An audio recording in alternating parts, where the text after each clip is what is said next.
Well, as you can see behind us, this is the deals done by club so far in the Premier League. So 4 teams have made 4 signings, and right at the other end of the scale, 3 who have yet to make their move in the window, although Manchester United, one of those, very close to changing that. Dharmesh, still here. What stands out to you?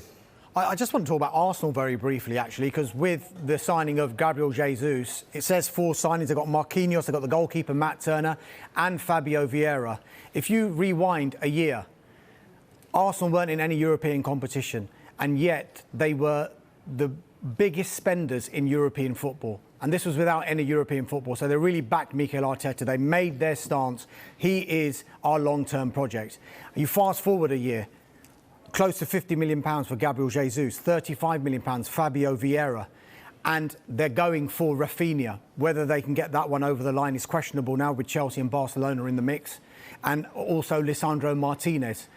Those 2 signings, would cost the thick end of £100 million as well. So don't be surprised if they even exceed what they spent last summer, to highlight the fact that they really are backing Mikel Arteta. And I think we can expect that number to go up in Arsenal's column. Another club that I'd like to talk about here as well, West Ham United. They've already made 3 signings, including Naif Aguerd, that they made quite early, the central defender, and also Alphonse Areola. They made that loan deal a permanent one. But we've been saying all along that David Moyes wants to make at least 6 signings. Now, I'm told that the positions they're looking for are left-back, centre-back. They want to bring a striker in as well, and there's the Jesse Lingard situation. They're still waiting for Jesse Lingard to make a final decision on what his next club is going to be. West Ham United obviously interested. Whenever you speak to David Moyes during a transfer window and you ask him the question, are you interested in Jesse Lingard? Why wouldn't we be? You remember the loan spell he had the season before last, 16 Premier League starts, 9 goals. That's why West Ham's still interested in Jesse Lingard. Fulham made their first signing today, João Palhinha, for £20 million from Sporting Lisbon, and I'm told that they will not be stopping there, and you wouldn't expect them to. Every time they've come back into the Premier League, the manager has been backed. Marco Silva will want to bring in a number of players, and I'm told that a number of deals, without naming names, are progressing very, very well. I know that they're after a goalkeeper. Earlier on in the window, they had approached Arsenal about Bernd Leno.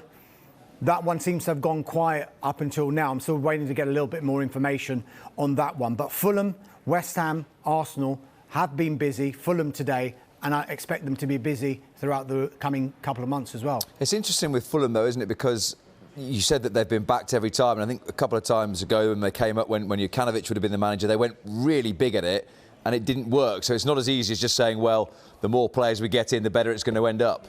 No, but they've only made 1 signing so far as well. And by all accounts, he's a very, very good player, João Palhinha. And maybe they have learnt from what's happened before and why there's only the number 1 beside their badge just now. So maybe they're just taking their time, looking at every position in detail before they decide this is the player that we want to bring in. Just to touch on those 3 clubs then, with nothing by their name at the moment. As we said, we expect Manchester United to change pretty imminently. Chelsea, you would say there are extenuating circumstances, i.e. the takeover eventually going through, but Leicester, nothing from Leicester yet, and a lot of talk towards the end of the last season about this being a bit of a transitional summer for them.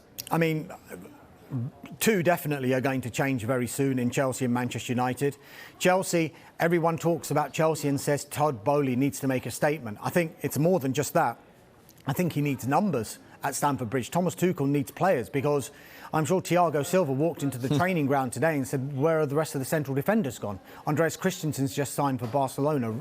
Rudiger went to Real Madrid, of course. And there's talk about Cesar Azpilicueta maybe leaving as well. Manchester United, we all know, we explained what was happening in part 1. They will be making a number of signings. 1 is imminent, Eriksen and Tyrell Malacia. 2 are imminent, in fact.